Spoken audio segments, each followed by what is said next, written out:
Bom dia, pessoal. Tudo bem com vocês? Bom, hoje nós vamos ver a Itália na atualidade e a antiga, né? Que nossa matéria do sexto ano, a gente já está aprendendo tudo sobre história antiga. Então, nós vamos ver também Roma antiga. A Itália na atualidade,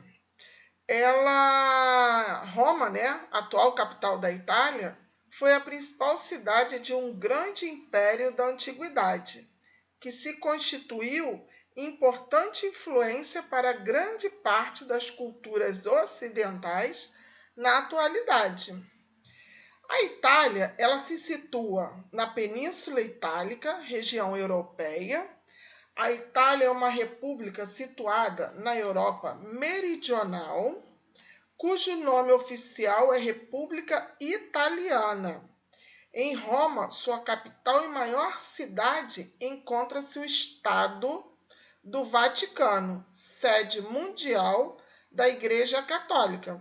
A língua oficial é o italiano e sua população é de aproximadamente 58 milhões de habitantes.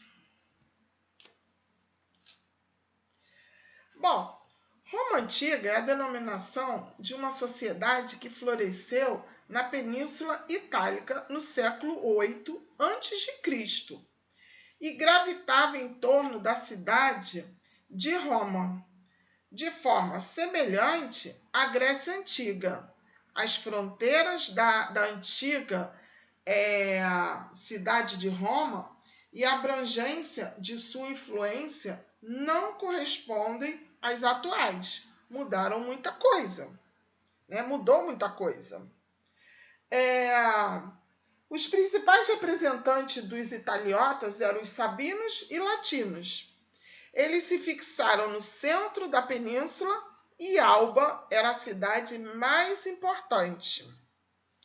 Há duas versões para a fundação da cidade de Roma. Uma lendária, que relata a história que relaciona seus surgimentos com a presença desses povos habitantes da Península Itálica.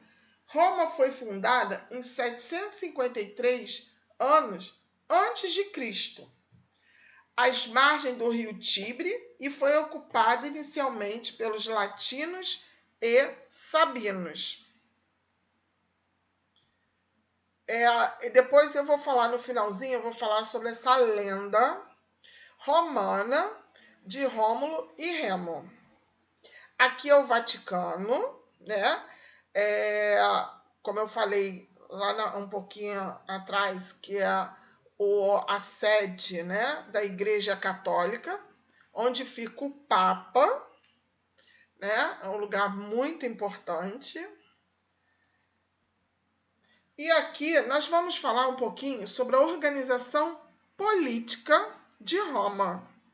Senado, formado por patrícios com mais de 60 anos, que exercia o poder de fato, elegia os reis e tinha poder de vetar as propostas feitas pelos monarcas.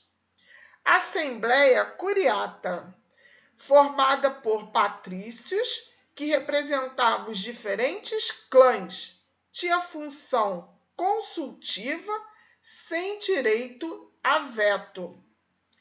A organização social era os patrícios. Quem eram os patrícios? Grandes proprietários de terras, detinham o poder econômico, político e religioso. Os clientes, que eram os plebeus, que se ligavam a uma família patrícia e trabalhavam em troca de proteção física, econômica e jurídica.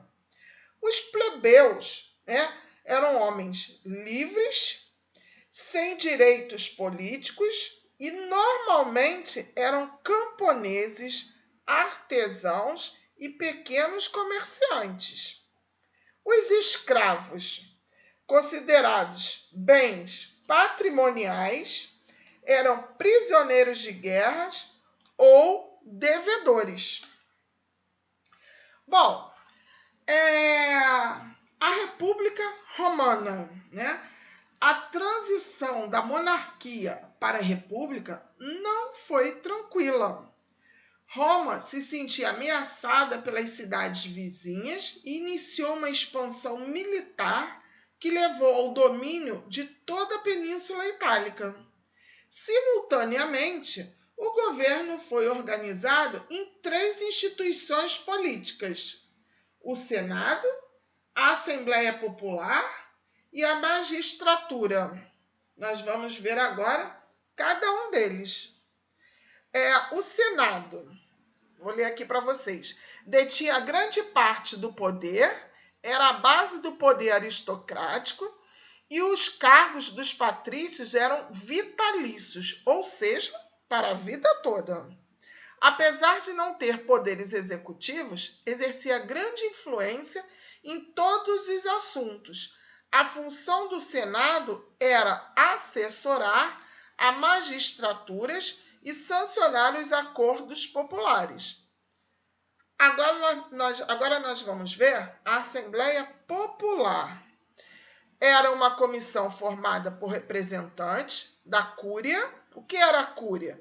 Ela que tratava de assuntos religiosos, das tribos, denominação dos territórios urbanos e rurais, e das centúrias, forças armadas, que eram formadas por patrícios e plebeus enriquecidos. Essa assembleia decidia sobre a guerra e a paz, elegia membros para a magistratura, aprovava leis. Bom, nós temos também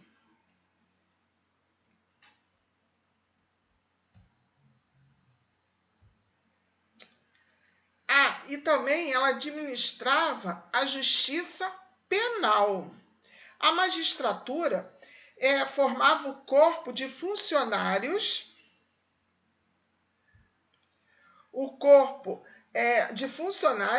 administrativos que exerciam o cargo pelo período de 1 ano. Ela era integrada por cônsules. Quem eram os cônsules? Eram pessoas que faziam parte, né,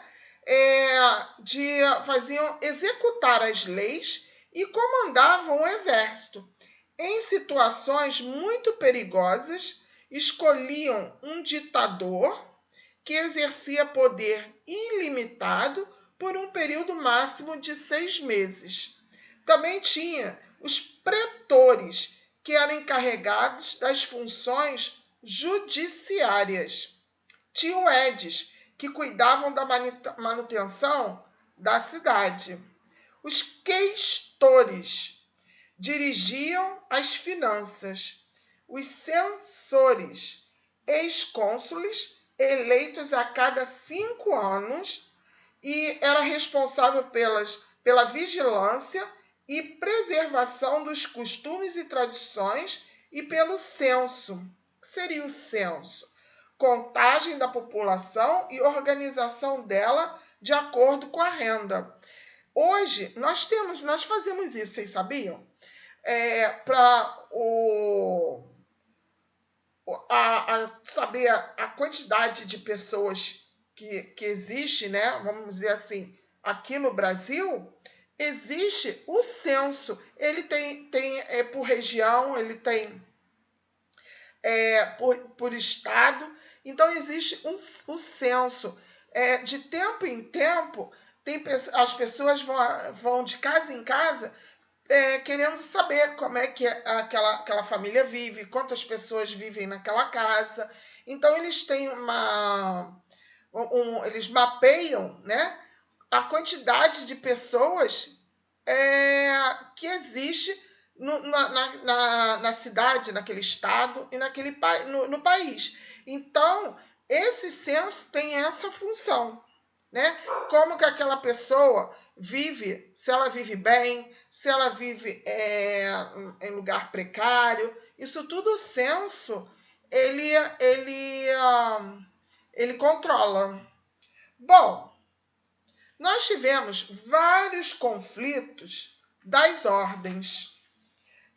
Internamente, o advento da República em Roma causou uma crise financeira e essa crise iniciou com o conflito das ordens, uma contenda em plebeus e patrícios provocada pelo aumento do endividamento da plebe. Plebe é o povo, tá? E pelo não cumprimento das constantes promessas feitas pelos patrícios de melhorias nas condições econômicas e jurídicas. Eu também vou falar daqui a pouquinho da cidade de Pompeia para vocês, tá? Eu vou voltar depois, isso que eu estou pulando. Bom, esse grupo de plebeus era formado por cidadãos ricos que não vinham de famílias tradicionais, portanto, não tinham o poder político dos patrícios. Agricultores, artesãos, livres, né? E uma força armada. Aí nós tivemos também a Assembleia da Plebe. Cabia a essa Assembleia proteger a plebe dos atos, né, arbitrários dos magistrados, interceder por alguém condenado à prisão ou castigo e solicitar a suspensão de atos públicos da magistratura e do Senado, salvo em tempos de guerra. Bom, nós tivemos também a Guerra Púnicas. O que seriam? Foram disputas entre Roma e Cartago, ocasionaram 3 guerras entre as duas cidades. Bom, o Império Romano.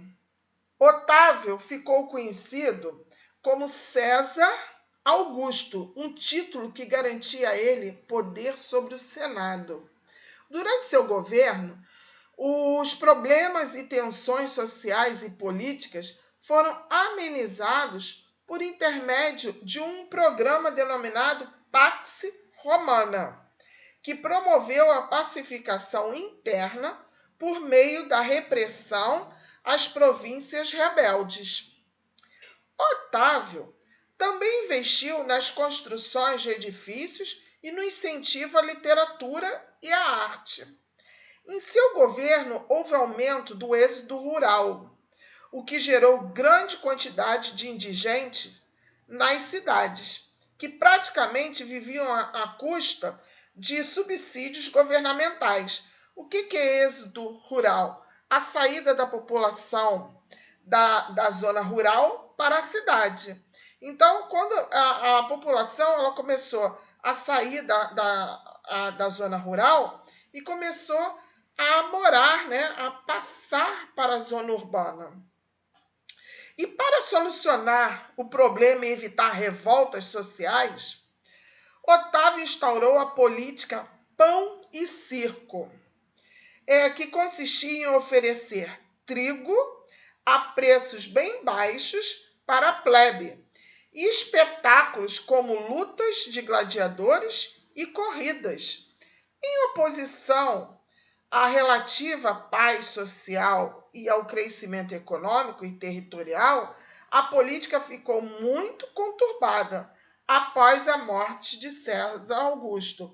Ou seja, ele viu que a população estava saindo da zona rural e indo para a zona urbana. O problema estava crescendo, porque uma quantidade enorme de pessoas vindas da zona rural para a zona urbana, começava a falta de lugar para morar, a falta de emprego, tudo isso. Então, o que ele fez? Para acalmar os ânimos da população, eu vou dar trigo e vou, além de dar trigo, vamos fornecer espetáculo. Então, divertir a população, né? Então, foi o que ele fez. Então, nós vamos distribuir trigo e nós vamos também oferecer, né, para o povo distração. E quais seriam essas distrações? Lutas de gladiadores e corridas. Bom, a divisão do Império Romano. As gerações que se sucederam a Constantino no poder enfrentaram diversos obstáculos para manter o império intacto. Invasões de diferentes povos germânicos, hunos, godos, vândalos e etc. Conflitos religiosos internos, dificuldades econômicas e insatisfação da população por causa dos altos impostos. Ou seja, a população já não aguentava mais pagar tantos impostos. E a divisão do Império Romano em Ocidente e Oriente, ele coincidiu com uma grande sequência de invasões e migrações de povos vizinhos. Bom, nós tivemos também o triunfo do cristianismo nessa época. O cristianismo surgiu na Palestina entre os hebreus e tem origem na religião judaica. Foi durante o período de dominação romana que, segundo a tradição cristã, surgiu a figura de Jesus de Nazaré, um homem de origem humilde que anunciava aos hebreus a salvação da alma por meio da fé e também pregava o perdão, o auxílio ao próximo e o desapego aos bens materiais. Mas isso tudo teve uma contestação e perseguições. O fato de os cristãos não aceitarem a autoridade divina do imperador, né, e serem contra a guerra e a escravidão, bases do Império Romano, levou os imperadores a iniciar violentas perseguições contra eles, contra os cristãos. A estratégia de perseguir os cristãos com o objetivo de reduzir seu número e inibir o surgimento de novos adeptos, teve resultado contrário. Quanto mais eram perseguidos, mais adeptos surgiam, já que interpretavam aquele sofrimento terreno como forma de redenção e libertação da alma. Bom, impossibilitados de vencer a expansão da religião cristã, os imperadores Constantino e Teodósio, como visto anteriormente, foram responsáveis pelo fim das perseguições e pela oficialização da religião em todo o império. Bom, foi institucionalizada a Igreja Católica. Apesar de perseguidos os cristãos, desenvolveram na clandestinidade uma vasta rede de bispos e padres, e dando início à ideia de uma igreja una e indivisível. Quase que não sai. Bom, entre outras questões, nós tivemos o concílio. Estabeleceu o dogma da Trindade, o preceito da existência de um único Deus constituído de 3 pessoas divinas, Pai, Filho e Espírito Santo. Com o estabelecimento das normas, dogmas e sacramentos, a Igreja passou a se afirmar como católica. Isso significa universal, devendo ser expandida para todos. Apostólica, pois segue a doutrina dos apóstolos de Jesus, e romana. Portanto, Roma se consolidou como a sede da Igreja Católica. Aqui são os fotos do Coliseu. Era aqui dentro que tinha as brigas, né, as lutas dos gladiadores, né? E as corridas, as lutas, e muitos eram, dependendo do crime que a pessoa cometeu, né? Dentro do Coliseu eram soltos leões, e o prisioneiro, ele, se saísse vivo, ele tinha liberdade. Claro que era muito difícil, até porque eles estavam presos, debilitados, era muito difícil eles saírem daí vivos, né? Diante de leões famintos, né? Eles deixavam os animais com bastante fome para poder atacar, né, os prisioneiros. E em volta aqui, gente, as pessoas ficavam sentadas assistindo tudo isso. Era o espetáculo da época. Bom, aqui foi um pedacinho que eu expliquei para vocês, com o estabelecimento das normas, dogmas e sacramentos, né? A Igreja Católica, né? Significa universal. Ela passou a ser apostólica romana, e consolidou a sede da Igreja Católica em Roma, que é o Vaticano. Bom, vou voltar lá onde eu falei para vocês que eu ia explicar para vocês. Deixa eu chegar aqui, ó. Aqui, a lenda, né, e mitos de Rômulo e Remo.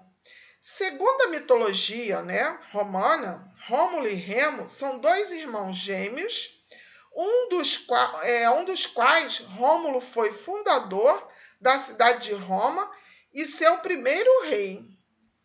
Eram filhos dos deuses gregos, do deus grego, né, desculpa, Ares ou Marte, seu nome latino, e da mortal Reia Sílvia, filha de Númitor, rei de Alba Longa. Amulho, irmão do rei Númitor, deu um golpe de estado, apoderou-se da coroa e fez de Númitor seu prisioneiro. Reia Sílvia foi confinada à castidade, para que Númitor não viesse a ter descendente, ou seja, não ter filhos. Entretanto, Marte desposou de Reia, que deu à luz aos gêmeos Rômulo e Remo. Amulho, um rei tirano, né, autoritário, ao saber do nascimento das crianças, pegou as crianças e jogou no rio Tibre.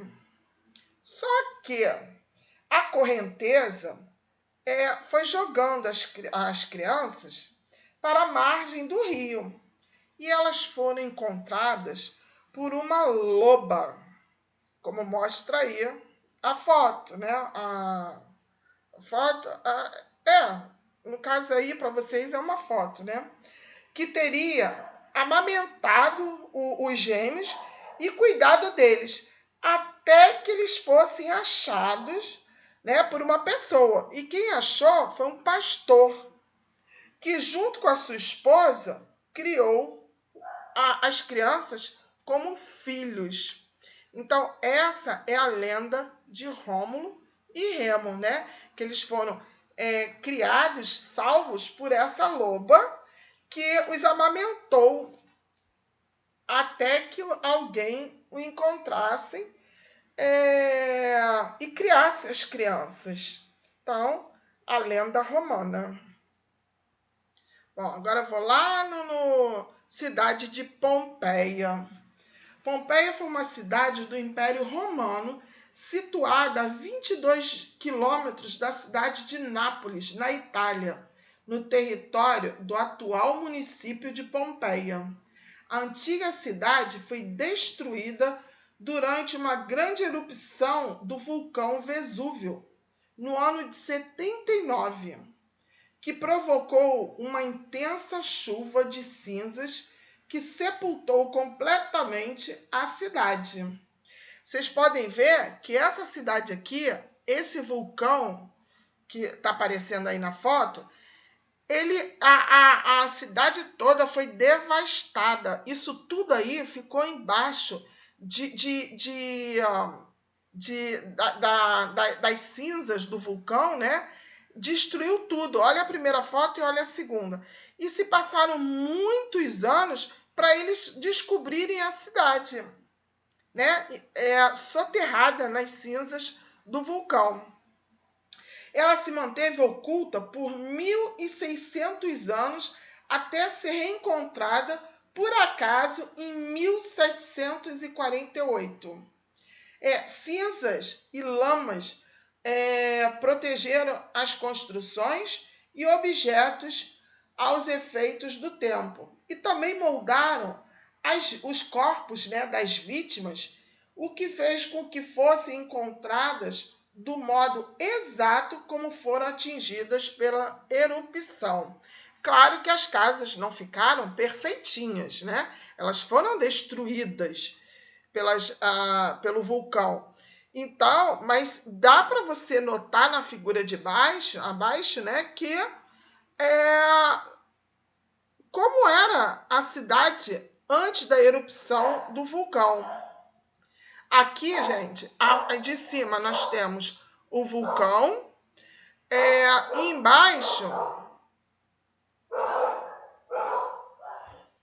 embaixo nós temos, deixa eu tirar aqui,